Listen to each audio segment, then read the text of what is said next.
Hi there, Assassins, and welcome to episode 4 of Rally the Creed Live. I'm Col, I'm one of the community ambassadors for Assassin's Creed here in the UK, and I'm joined today by HangryHiggs, who is a YouTuber, Assassin's Creed theory maker, he's lore analysis expert, and all things relating to the brand, but other brands as well. So, Higgs, could you tell us a little bit about yourself and how you got involved in AC and also the gaming YouTube world in general? Yeah, sure. So I'm from England myself, part-time creator. I've obviously got a full-time job like most. In terms of getting into AC, I played AC like back in the day, AC1, but I only really got into it when Ubisoft reached out to me to become a Ubi creator. And they actually gave me a code for Shadows. So it was like recently up until like March. And then because they gave me a code, I loved the Shadows so much. I've been playing through the whole series and just like learning as quick as I can. And I've just kind of fallen in love with the community, really. The community's like really chilled out. Most part is chilled out. Obviously, like most communities, it does have its ups and downs. But predominantly, I was a Destiny player for the past 10 years. That's all I'd done was play Destiny. So I've kind of found my love for gaming again. And then I've fallen into Assassin's Creed, to be honest. That's cool. And with Ubisoft, would you say you've got a good relationship with the company, or is it purely like it's like a new thing with the Ubisoft Creators Program? No, not a new thing. The first one was Star Wars Outlaws, but I kind of didn't really cover that too much because I didn't really vibe with the game. But then they reach out and I do like other little things. I get like given footage and certain things of like when they're about to release some Shadow stuff. But yeah, with being a creator, it's really good. You know, I didn't expect in a million years to get anything for Shadows come through, like a free copy of the game, which is what I got, because Shadows, it was quite a big title, to be fair. But yeah, it's been great, mate. Yeah. That's really good. And one thing I'd say as well is I've watched quite a few of your videos over the last few days. I would say your follower count doesn't represent the quality and the hard work that goes into your videos. So like when I first started watching you, which is probably a few months ago now, I was watching it and on my like account, I'm looking at it and I'm thinking this is like on par with gaming YouTubers. Like I'm thinking like Joe Raptor, I'm thinking like Andy Reloads, like that sort of content. And then I would say like, because of like your follower count, I was really surprised by that. So keep pushing on and doing what you're doing because, like I said, I was really surprised by it. And hopefully, like a better relationship with Ubisoft and obviously getting yourself out there a bit more, we can push that to the next level. Yeah, definitely. I think so. I think my problem was I got partner really quick, YouTube partner really quick, and then at that time I got partner. About 3 weeks later, we started a really big extension on the house, and it took ages. So I couldn't do any video recording at all. Difficult. And as it was in the Destiny community at the time, like just creating lots of Destiny videos. I was kind of like a Lost Sector expert, doing like all the Lost Sector videos, and then I come back, and then I just went more into like gaming news and stuff because there wasn't really any games that I was vibing with at that time. And then, honestly, I remember getting home from work one day and I was about to buy Shadows. I was about to pre-order it. And then I just randomly just looked at my emails. I was in this very room where I am now. And I looked at my emails and I was like, I said to my missus, it's like, bloody hell. Like, I've just been, like, Ubisoft are going to give me the game for free, like the digital deluxe version. And I said, you know what? I'm going to push on from here. So March, Shadows, I just kind of honed in on the YouTube stuff and I've really started giving it a go. So I think partly giving up Destiny and then just trying to get into gaming news and doing bits of each. That's why, my sub count wasn't as high as I would have liked on YouTube. But since covering Shadows, it has gone up. It's gone up a lot. That's really cool. It's great that Ubisoft reached out to you as well and you didn't have to sort of get in touch with them. So that really shows that they've seen your work and they know everything you're doing and they're obviously impressed. And the fact that they've given you the code as well, they wanted you to create content for their game. That's really and that's cool that it's acted as like inspiration for you to push on. Like I really A respect springboard, yeah. Like they get a lot of bad rep, Ubisoft, but like most companies, you know, like, I know it hasn't been great with them in the past, and certain things that have gone on with inside the company. But you know, that doesn't represent the company as a whole. You know what I mean? And yeah, like I've always liked Ubisoft games, and yeah, it was really, yeah, it was a good springboard, mate. And yeah, I'm glad. I've fallen nicely into the AC community now. So you know, I'm good online friends with a lot of the big guys on X, as we'd call them. So yeah, it's That's really really nice. good. And it's funny you mentioned that because I would say X is where I probably heard about you the most. So, like, Mm, your Twitter, X as we call it now, is like a really positive space where you're always discussing Assassin's Creed, you share your videos, you're always replying to things. And I'd say you've really put yourself out there. So, I definitely did. the I did. representation. I did put myself out there. I think what helped me was when Shadows first come out. Obviously, it was a minefield on Twitter Of or course. X, Yeah. and I was getting death threats sent to me and Oh, everything. Like, that's yeah, terrible. me. It was me and the hidden one, if you know Yeah. that big YouTube. Yeah, like we was both getting the same messages from the same person, That's and terrible. like I'm a 40-year-old guy, mate. I'm just like, whatever, man. Like you crack on your little keyboard warriors, and I was so defensive over like Shadow, saying like, how could, like, honestly, I'm no shill, and I was open and honest. Like, I got the game for free, but if the game was Yeah. bad, I would have called it. But it wasn't a bad game, and I think because I was like defending it so much, yeah, I think I just kind of, yeah, I was getting a lot of messages from the Assassin's Creed community, and yeah, just kind of just clicked from there really. And I just thought, do you know what? There's so much politics and everything around gaming right now. I just don't want to get involved in that, and I just want to create a nice positive space. And you know, we can constructively criticize the game, of course, or criticize the the actual franchise that we all love.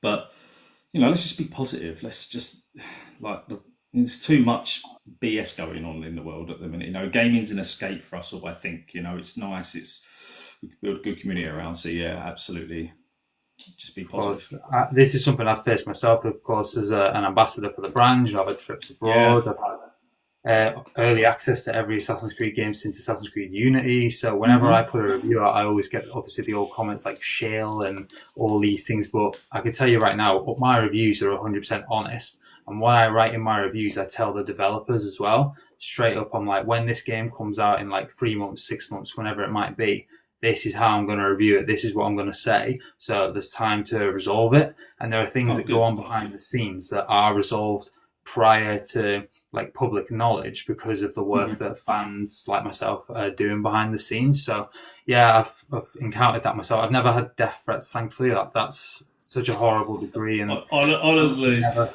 yeah, have it's to.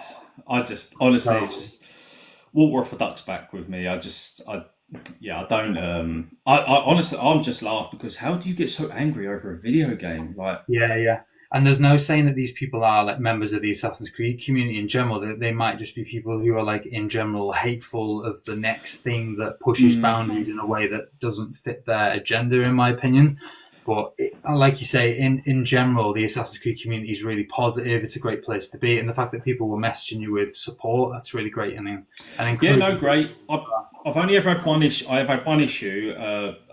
So I believe it was a French content creator who was got quite a big following on X, and then I was getting. I don't know. He called me an insult in French, which I didn't understand. A Doberman dog, and I'm like, that's just. I don't even know what that means because I said that Valhalla so far is my favourite AC game, and that really upset a lot.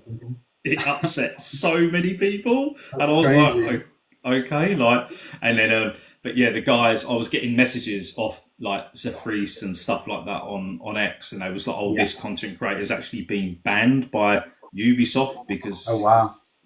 yeah, so I can't actually remember his name, but Yeah, it's all on Twitter, yeah. And then all of his pack were like just mugging me off in French, and I was Yeah, just this is the hard thing when people come together and like attack. And it's funny you mentioned Zephyrus because he's a member of my team, so I know he's a really positive person. He's a great member of my social media love team. him, yeah. A hundred We chat a percent, like lot. he's got nothing but niceness and positivity to say. So that's really really great to hear that he supported you through that.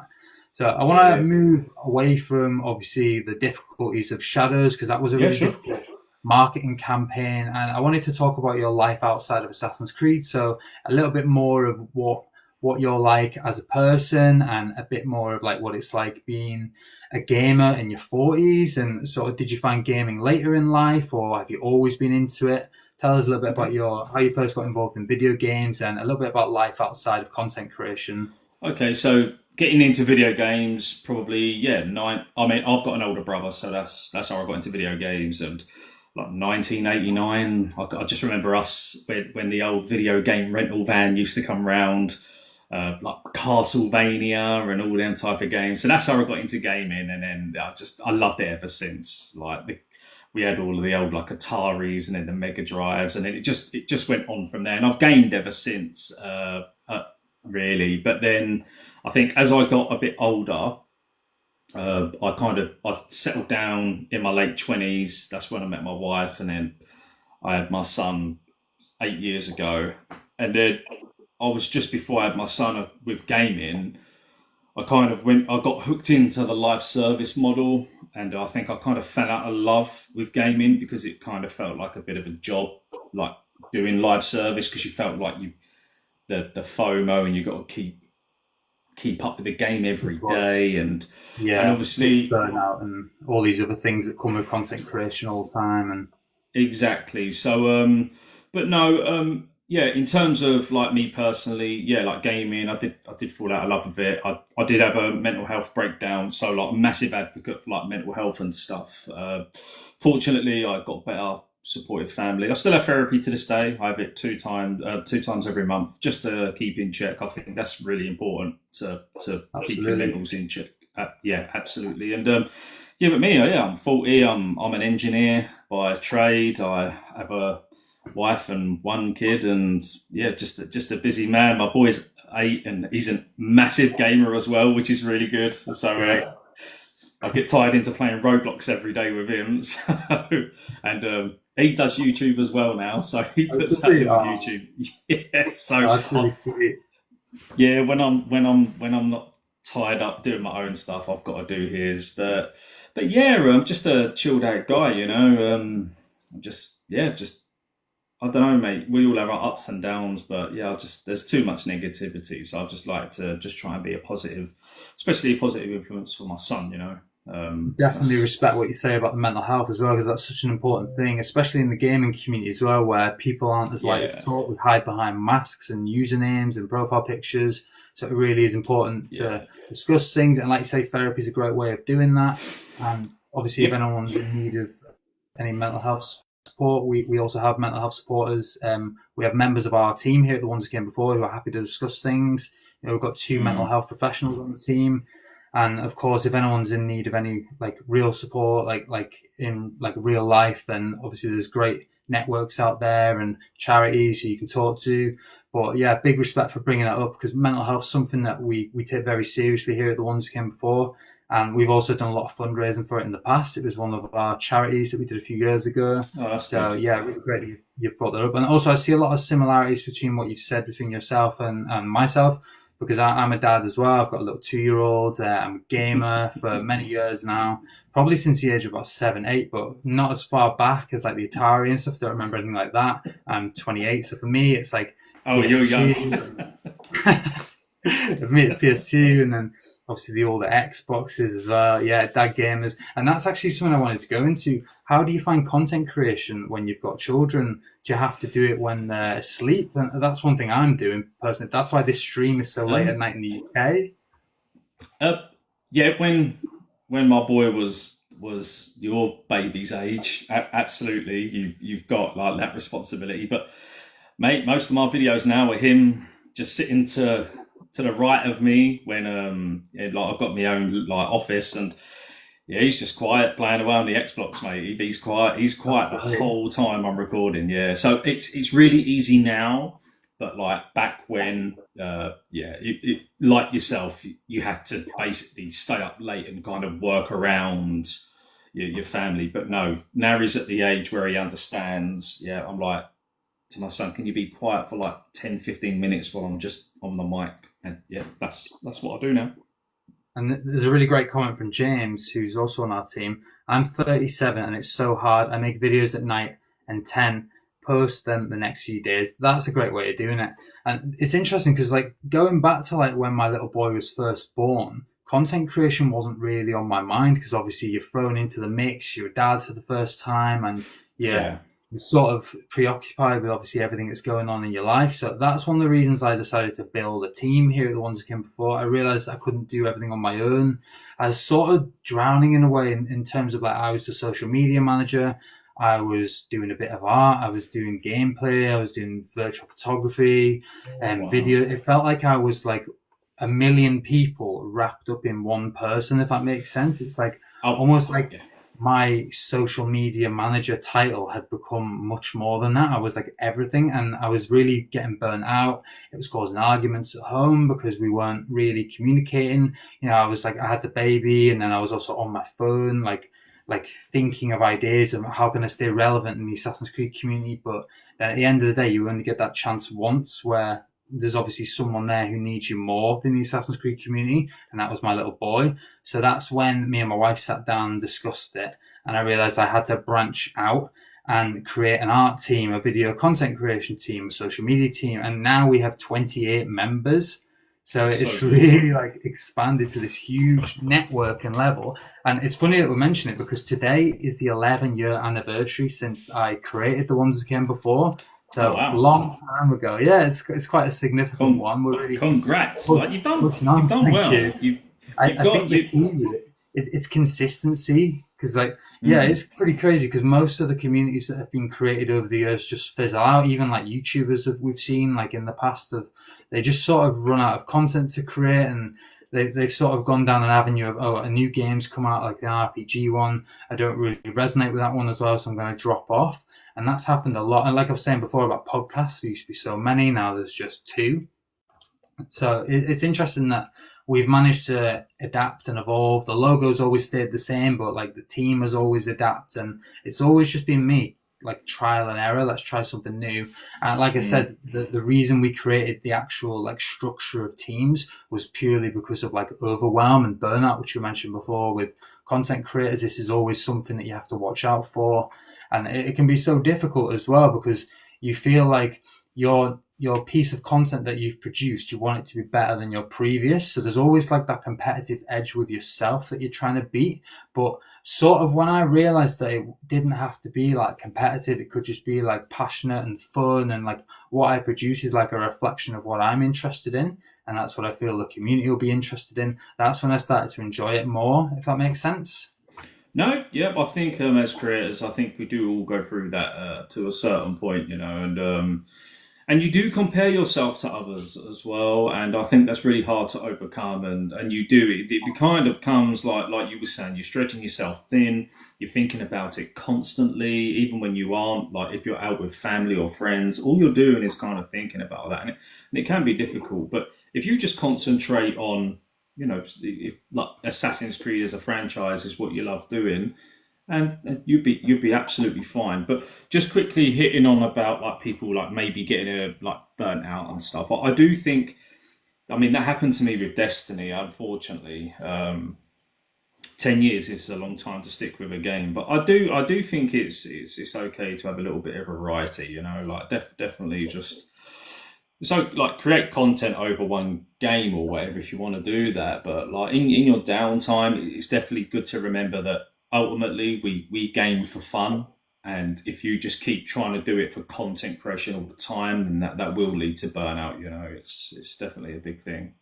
Yeah, it's definitely something I've experienced, and I think that's why I go back to games like Far Cry, Oblivion, Skyrim, even like Call of Duty, just something a bit different from time to time. Yeah, Because to me, Assassin's Creed can feel a bit like work, because, like I mentioned before, I tend to get the games early, and I'm always like pushing myself to get a review out on time. Yeah, So yeah, let's say I get like 3 or 4 weeks early access. I'm literally playing like hours a day, all my free time. I go through pages and pages of notes. And like I was saying this on stream the other day when we were on Sunday, is that Assassin's Creed Mirage, when it came out, I'd played maybe 30 hours of like pre-launch, and it was before the game was even out. It was purely to create content, and it was to make that review and get it out on time, and to have like the ones that came before official review done on the day. But I never actually completed it because it just felt to me like I was doing it to create content. So I've come back to it 2, 3 years later. I think it came out in yep. 2023, so 2 years later, and I've loved it and I've really enjoyed it. So sometimes you do need to step away and look at things in a different perspective, because when you're doing it for work, I imagine you get this as well as a content creator. It can really take a lot out of you. It can. I think yeah, when you're, because you're not playing really for the fun of it, are you? You are literally playing to create like Yeah, content. You forget that you're just actually sitting back and just chilling out and having some fun. So yeah, I definitely like to, in my downtime, like I'll have like, if I'm playing through, like, I don't know, Valhalla or whatever, I'll definitely have like, right, I'm gonna do a recording for an hour, and then after that I'm just gonna play for the, like, I'm gonna be a fan and just play for the pure fun of it, and that's what keeps me fit, feeling like fresh, basically.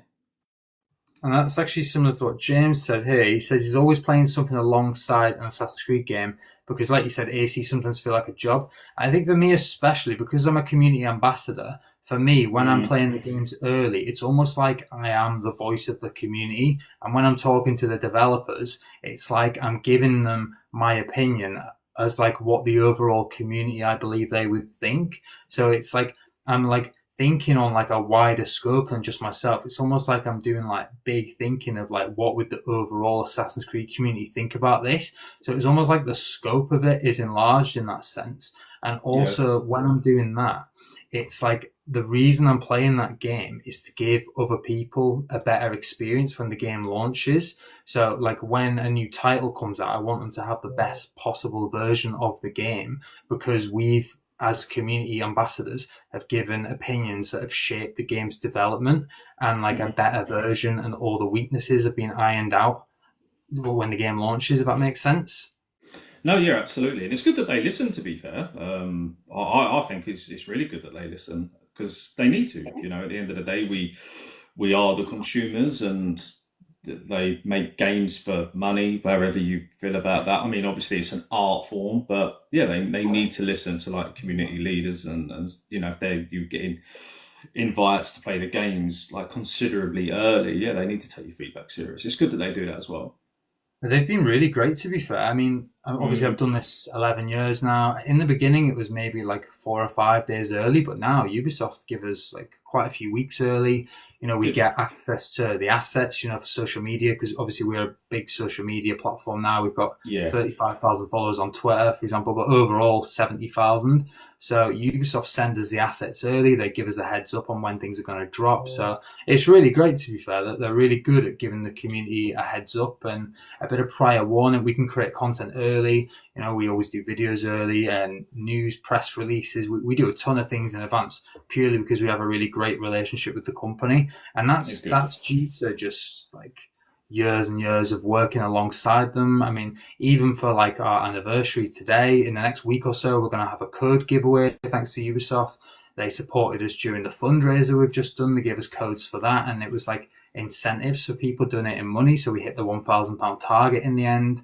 Like I Hmm. say, invite us to events, and we did an event in January in London, which was like a launch event. So yeah, Ubisoft have been really great with us and the community in general, and it's great to hear that they've reached out to you personally. So hopefully we get to meet at future events, and it's I the hope so. start. Yeah, I hope so. Great.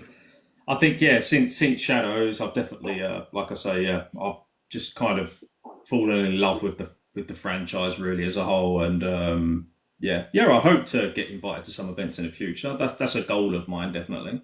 That'd be good. When it comes to content creation, is it something you'd like to do as a full time job one day, or is that something that? is maybe not achievable? Do you think it's quite a difficult thing? Yeah, no, I think it's achievable. And That'd be anything's good. achievable. Anything's achievable, you know. Like, I just think you need to have a strategy and stick to that. Yeah, I think I could see myself doing it full time one day. That'd be so good.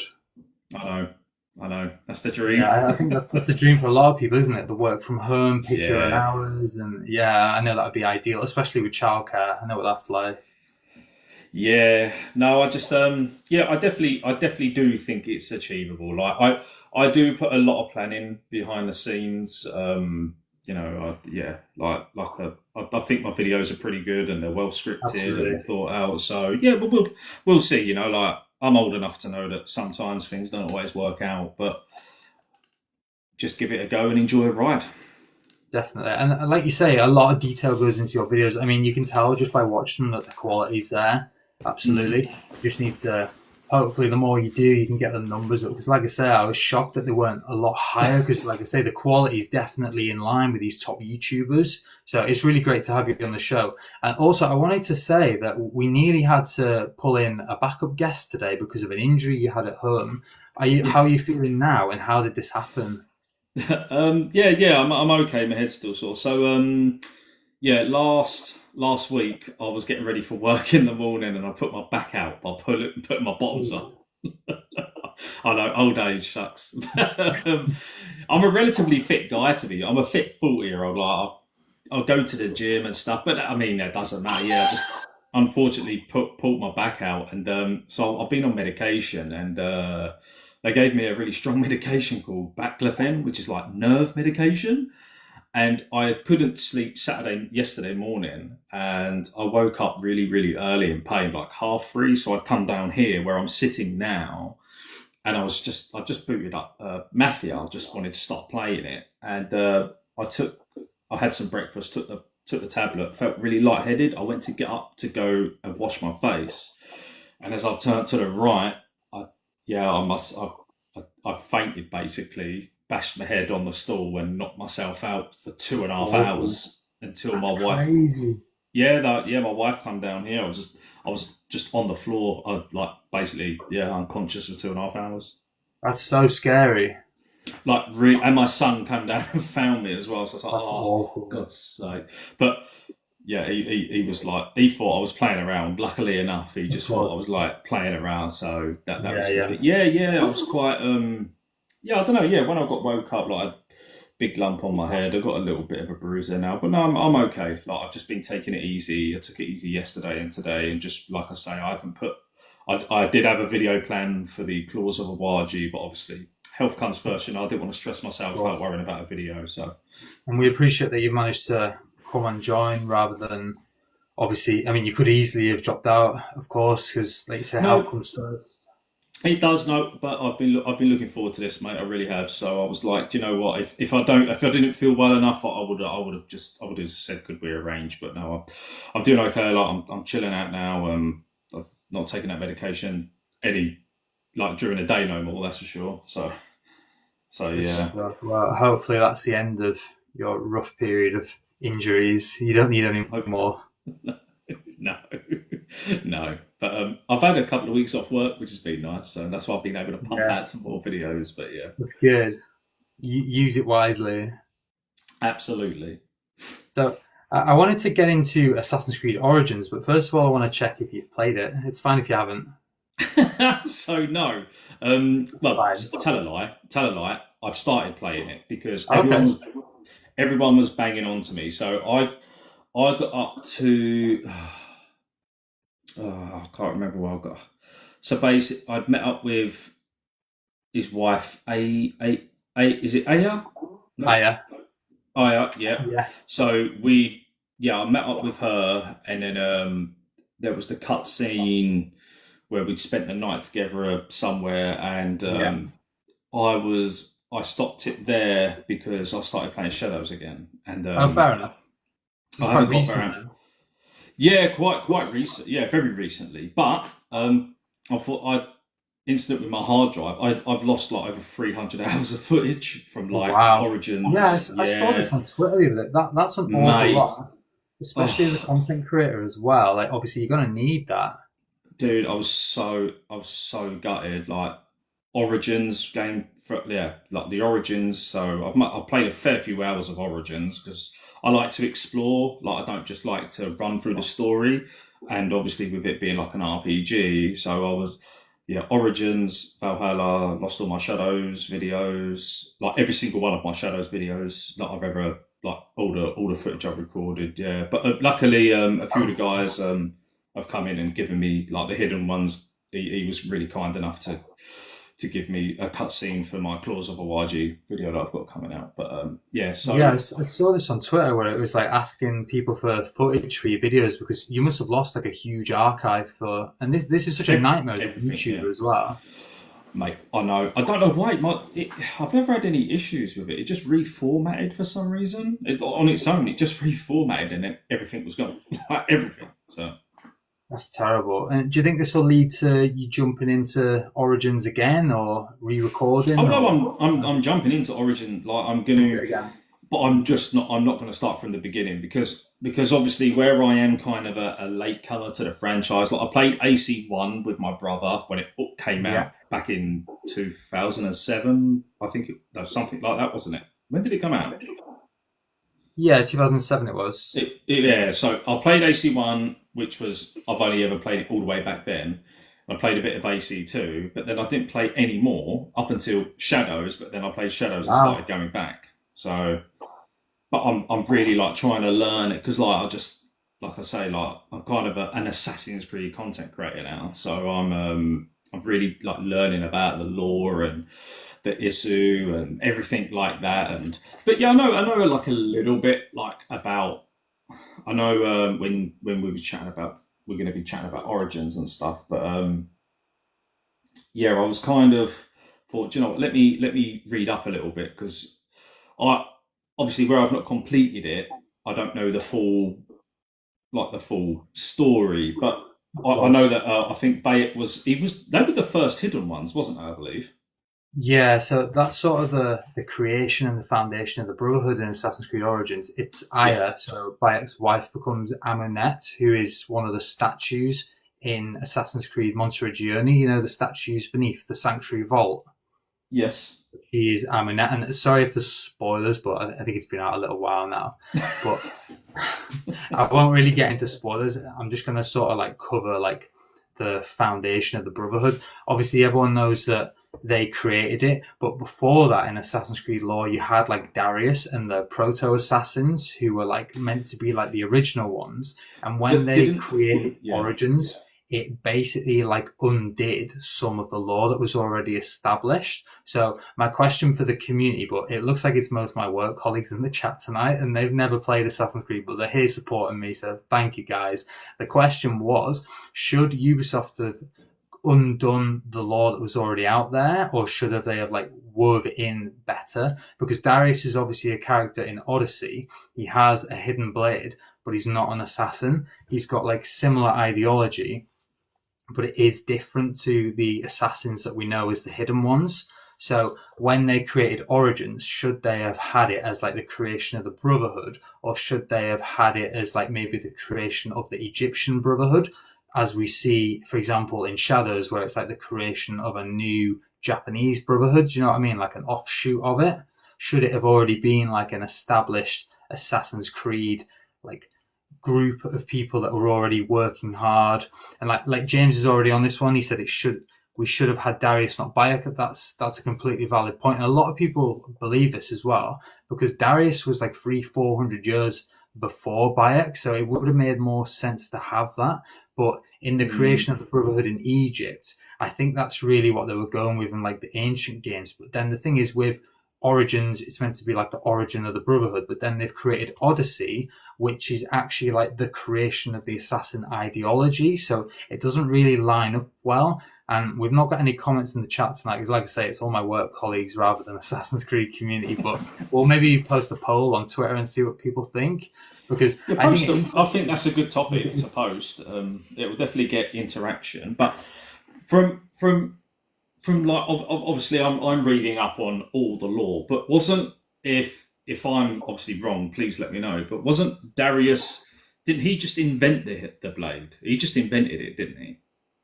I'm not even sure if he invented it or did he inherit it, because even if you go like back into like Assassin's Creed reading, there are hidden blades or variations of it even before that. So I'm not even sure we can call him the creator, but maybe we can in the games. But like, there's so many like stories out there, and you could even say that some of the like Isu times they'll have had hidden blades and things, because they were like, you could say Adam and Eve were the first assassins technically, in terms of like ideology. So it's difficult to pinpoint who the first assassins were, because they've sort of done different variations. But I think most people would agree now it's Amunet, Aya, and obviously Bayek. But yeah, like I say, there were already stories before that, and they've sort of like undone that.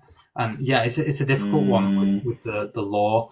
And it's similar in the Assassin's Creed movie as well, because they had established lore that they undid as well. So you've got to wonder, like, how much should they undo and how much would they stay faithful with when the Netflix show comes out?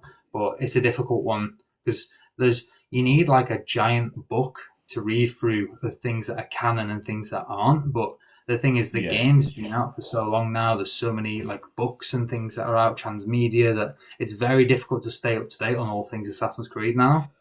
But I think it's also good because I don't think there is any right or wrong answer in respect to that lore, and I do think it kind of leaves it a bit open ended for your own interpretation of it. Because like, if say for instance, when I've been reading up, Darius was apparently the one that just basically made the blade, like the hidden blade, and then obviously we had Bayek and Aya, who were the first sort of like assassins or the hidden ones. Then it could line up with the timeline of Odyssey and Origins, but then I see the point is where that might not be the case. So why was it done like that? But I think that's basically Ubisoft's get out of free jail card. I think where I don't think anything is set in stone, but also in terms of Origins, that was the first RPG, wasn't it, in the franchise? I like when you go away from a linear story, and I kind of think that AC aligns with a linear story. With an RPG, I kind of do think you've kind of just got to expand it, whether that's right or wrong in terms of lore and stuff. But that's the only issue when you start going away from like a linear story. It can get a bit muddled up. I think that's a really good interpretation of it. And we've also had some comments here from James as well. He says, I hated that they did Origins and then did Odyssey because it undermined Origins. I fully agree with this as well. Like, you've done an Origin game, but then you've gone even further back. And to like reflect it on the other hand as well, you can look at like these games as like, is this the creation or the origin of the Templar philosophy? And obviously you've got the branches of that. And then you've got the enemy factions like the Cult of Cosmos and all these other ones as well. And how does that ideology play into it? The Ancient Ones, whatever you want to call them. Is that related to the Templars, or does Valhalla with the king and that offshoot create the Templar philosophy and everything else is just about power? So there's different ways of looking at it. Yeah, I think so. And I did notice that in Valhalla, because I played Odyssey before Shadows came out, pure and simply because it was just there on Game Pass. So I just started playing it, and that's when I started reading up a lot, because I was confused personally, and I would be, because I've not gone from AC 1, 2, 3 and followed. It's a difficult one to start with. Absolutely. I absolutely loved Odyssey though, by the way. I thought it was great. I don't know. I thought I unfortunately played with Alexios when I should have played with Cassandra, because she voice acted brilliantly, and I love Cassandra in it. But yeah, the Cult of Cosmos did kind of confuse me a little bit, because I was like, what are they? I didn't know what they were at first, and then then it ties in. Obviously, it does tie in with the Templars, doesn't it? So to some degree, it's just a game about philosophies, isn't it? Really, Assassin's Creed. I mean, they can name these groups whatever they like. The philosophy of it will always be the same, and it is just the struggle against domination and free will, trying to battle against it, and they can do this in any time period. The factions can be whatever. And I think there's actually a quote in Assassin's Creed that even if the assassins were wiped out, they would find another way of reinventing themselves. I think it's in Altair's Codex, where it doesn't matter if the assassins were all completely wiped out, the ideology would find a way of surviving. And I think that's what they've gone for in a lot of the games recently. We mentioned like the proto-assassins and the hidden ones, like they're all different names for the same ideology. Yeah, but that's the beauty of the franchise, though, isn't it? It could go in any different direction it wants to in terms of being a game and the lore. They can kind of do whatever they want with it. And I mean, personally, for me, as a relatively newcomer to the franchise, I think that's kind of a good thing. The only bad thing for someone like myself is like it's an absolute minefield to try and get around the actual lore, the lore of it all. It really is difficult, yeah. So, but that's the only downfall. Whilst we're talking about like the ideology and philosophy, when you sort of understand more like the scope of it and the bigger picture of what is the struggle in Assassin's Creed, you can start to see it in other franchises as well. Because I've started watching things like Westworld, for example, and other things as well, even like Resident Evil. There's a ton of like things out there where I'm watching it and I'm like, this is very similar to the struggle that's seen in Assassin's Creed. The Hunger Games is a good example of this. You've got like a dominant force and people trying to break free of it. You can see this struggle in other things. I'm not sure, maybe you can think of a few examples yourself, you guys in the chat as well. Destiny. This is why I'm not so hard on Ubisoft with Assassin's Creed, because at least they put their lore in the game, in the actual physical game. Like with Destiny, we used to have to log on to the Destiny or the Bungie app and read a thing called Grimoire cards. And it kind of, Destiny just went all over the place then. Like now it's just, I wouldn't even recommend it for a new player. It's that bad. It's worse than AC. Like absolutely. Like James has just said, Destiny is a struggle. Like it really, really is. Whereas at least with Ubisoft, people might not agree with the lore or like lore masters who are really deep into that, but at least it's in the game. At least there's a visual representation or a playable representation in the game. Yeah, I mean, my biggest one has always been Destiny, because it just totally have to log on to an app to read up about the lore in the game, because it doesn't tell you anything. Like the stranger in Destiny, like the stranger was, who is the stranger? She turns up and basically the line in the game, I can't remember it word for word. She's like, I don't have time to explain. It's like, what? Like, that's a cutscene. I don't have time to explain in a really important cutscene. It's like you can read about this in your own time. It's basically saying. and then you go onto an app and then you read these little things called Grimoire cards. Just like, honestly, it was effort. And there's probably 5-10% of the community who are even diving into this. It's going to be like the lore masters who are really getting into that deep lore. Well, in the Destiny community, Myling Games and Bife were the only two, really. But I think half of that then was made up, really, because it just wasn't that deep. Really complicated. Yeah, it does. It does get really complicated. So I'll always, from playing the game, like playing Assassin's Creed games, I'm like, well, at least it's in the game. I've not had to go onto a Ubisoft app to read up about a character or something.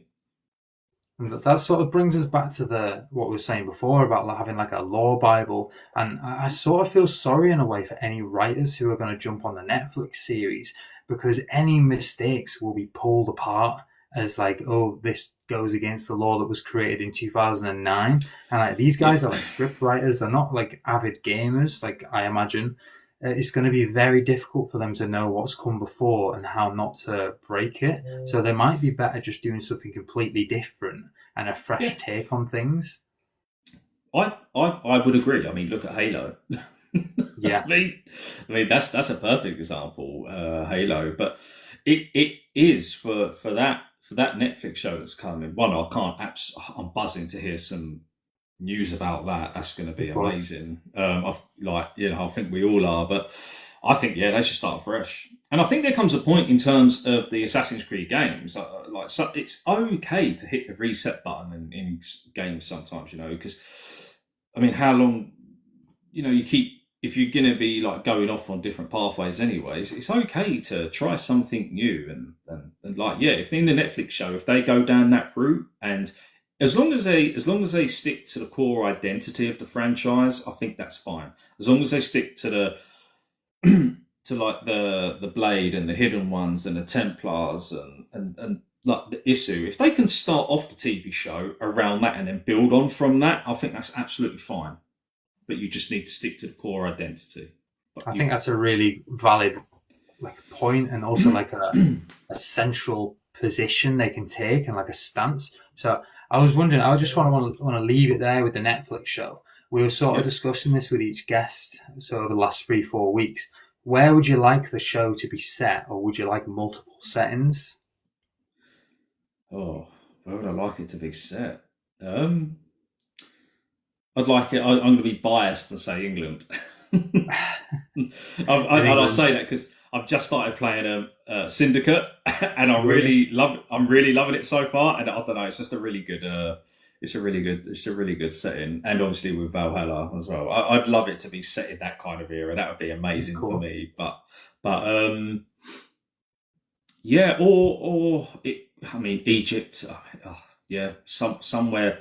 Egypt, Greece, with a lot of rich history. I mean, I'm pretty open with that kind of stuff. I think maybe them 3 locations.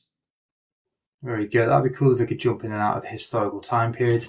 Like last week, I was sort of saying, what if they did like a couple episodes in modern day and then a couple episodes in past locations? And I was saying to James on an episode, I think it was 2 weeks ago now, what if they went to like Australia and did like the colony creation, when Britain went across and set up the prison camps in Australia? That would be really cool. You could have like boomerang weaponry and some other cool things as well. Like they could make it like totally fun, like kangaroos in the wild. We never really had like proper wildlife, but that could be like an enemy, like a Far Cry. Yeah, no, I mean, that'd be great, wouldn't it? You think like in the Amazon forest and stuff like that? That would be pretty out there, pretty fun. That could either be for that's either for a game or the Netflix show. But I'm going to wrap it up there because I'm pretty sure I've woken up my 2-year-old with this podcast episode, which isn't great at 11 p.m. So I'm going to leave it there. Sorry about the technical difficulties once again, guys. Massive thank you to HangryHiggs for jumping on. Hopefully each week we're going to push towards getting problem-free stream, and next week we don't have a guest sorted yet, but we do have someone in mind. We just need to get the times to line up, but we'll see you guys next week on Rally the Creed Live. That'll be next Sunday 10 p.m. Massive thank you once again to Higgs for joining us. Where can people find you online, mate? So YouTube and X, fortunately enough, just to have the name HangryHiggs. So just find me over on X and on YouTube. I post my videos over on YouTube, and I'm always posting on X. I'm really interactive over there, so I'd love to get chatting all things Assassin's Creed. But no, thank you for having me. It's been a privilege, mate. Thank you so much. Thanks for joining us. Right, we'll see you next week, and take care, guys. See you soon. See you later. Bye.